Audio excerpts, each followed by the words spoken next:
we just killed Queen Ansarek, right? A lot of people have done it. Spoiler alert. Yeah, you kill her at the end of the raid, right? I don't think that's a spoiler. But what's going on after? We saw the cinematic. We saw that, Xal'ataths is kind of teasing as she dying, playing it out and stuff like that. What is going on here? Xal'atath digs out the Forgotten Queen, the ancient evil of Azeroth.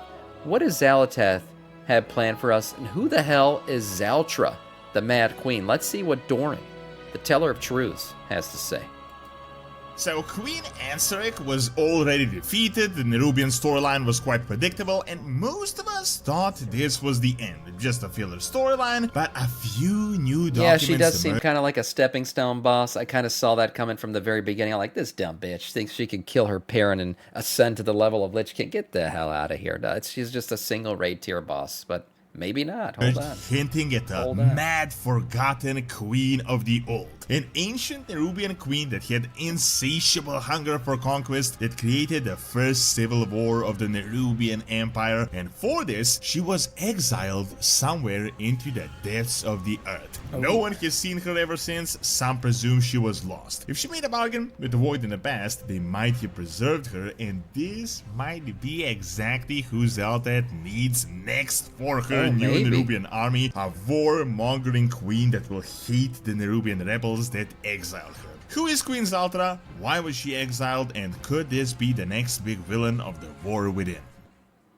Maybe. You can play the War Within directly on your phone with Awesome, this video's sponsor. You can control your desktop from your phone completely free, which is perfect when you don't really want to sit at the computer. Super easy to use, just use my link, download the PC and the phone app, and just connect them. The free version is great, you can control your desktop, but the real deal is the game version with custom keyboards for various games such as WoW, with great FPS and sound. Make sure to use my code DORON to get 7 days completely free so you can try it out only for the first 200 people. They also got a smart lock to turn off your PC at any time, as well as hot sales with up to 40% off on pro and game versions. Check out Awesome. There he is. There it is.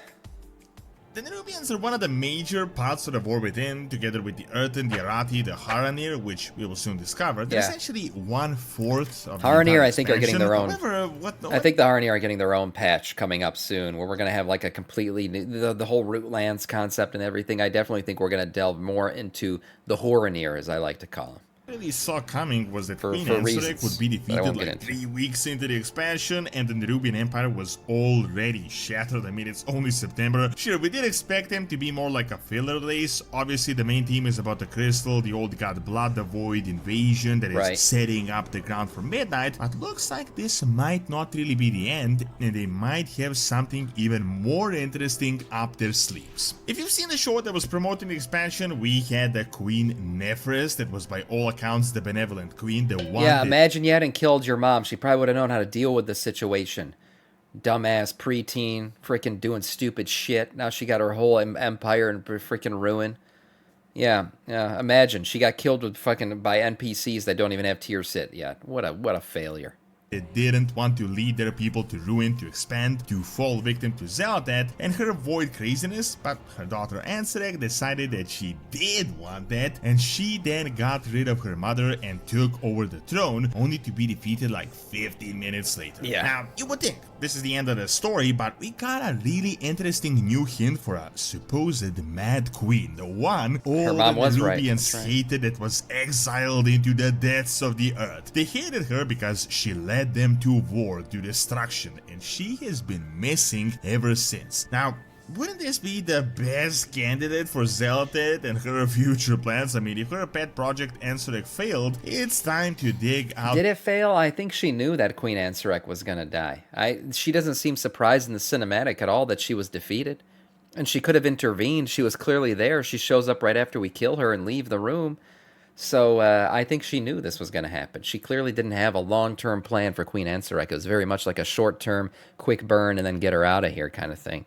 So yeah, maybe this plan that he's talking about right now was the true endgame for her. The Mad Queen, the one that everyone thought was lost. Now, the main reason I was really shocked with the Nerubian arc ending She just wished she had lived already longer. Yeah, was maybe. because they had actually started to build them up significantly. We learned that this kingdom of Xal'ataths was connected to the Azul Nerubian Northrend, and not only that, but they were actually connected by a massive tunnel. This hasn't been fully explained, but apparently there is a gigantic tunnel spanning from Khazgar to Northrend that they had unsealed, which I think is just mind-boggling, and that this is setting for something that will happen in the future. Well, we know that we do eventually go to Northrend in the last Titan expansion, I believe, so maybe there's going to be a connection between that tunnel, and, you know, something happens with that. But yeah, that tunnel does exist, but it is sealed. Could be more of these intricate underground connections that might end up being tied to the old god blood that is flowing everywhere.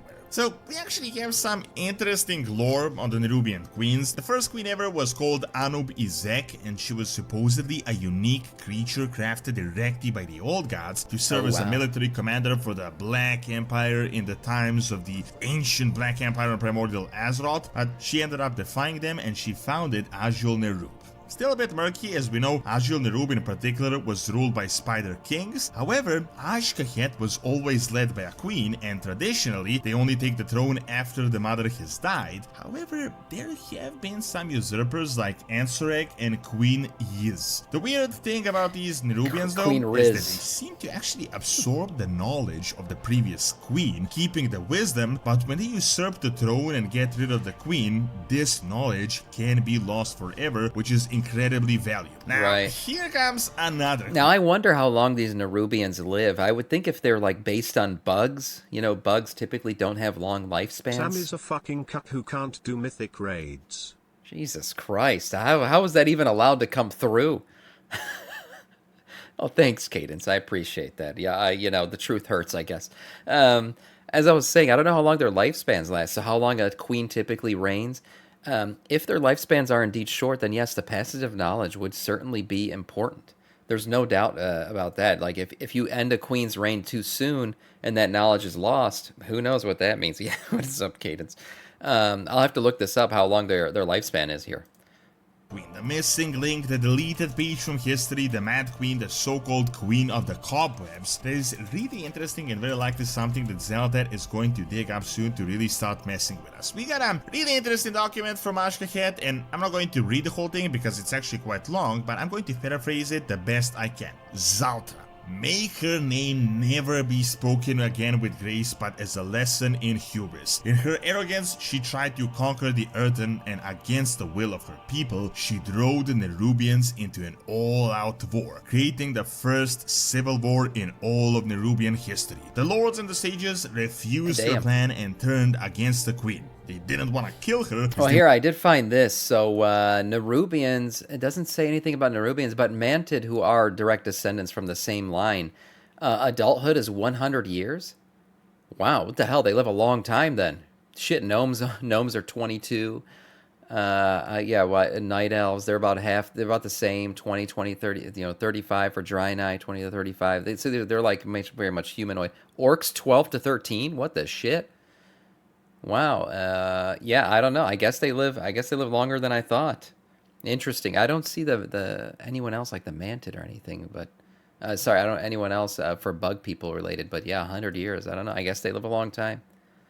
I thought if their bug base is lose short. The previous knowledge, so they decided to exile her. They claim that Xal'ataths still walks the depths of the earth, lording the cobwebs of old, waiting for a day when her dreams of conquest will come to fruition. So obviously this little end is definitely sort of a hint for what will happen, but as I said, there is this mechanism of transferring the knowledge which we haven't seen before, and therefore they didn't kill her, they needed to exile her. Nothing says when this actually happened. We don't really have a concrete timeline, and seeing that the Nerubians seem to live for a really long time, it could have been thousands. There's your answer. I guess they live a long time. Interesting enough, there is yet another document that mentions her from a high sage that says they never found her body, the knowledge was lost, but it was confirmed that no Nerubian queen is immortal. Age would have likely taken Xal'ataths by now. However, there is still a small chance for her knowledge to be preserved within her mummified corpse, something only the Nerubians would be able to understand. Now, this document kind of says that she's no longer living, but that has never really stopped a villain from doing something. I mean, Xal'ataths literally took the essence of Galakrond that died ages ago in like primordial Azeroth history. Before you speculate, I mean, there is in fact an NPC that we have discovered called the Mad Nerubian that people think is actually the Mad Queen, but we don't really know yet, and it's very likely one of the old rebels. It would be kind of like running into unlikely that it's the Mad Queen, just some random NPC. And plus, like we said, she's probably dead just from age, right? Maybe she was never killed, and probably the most likely thing, as he's saying, maybe he's like, okay, you find the corpse, you find some knowledge or power of the corpse still, but to say she's still alive, unlikely. Kras still Sylvanas loyalist 100 years from now, so it's probably just a regular minion. However, they have definitely set her up with a few of these documents as this mysterious figure. Something led her to hunger for conquest and to try to take over the Earthen that are their neighbors. The Nerubian history isn't really clear and what the fifth old god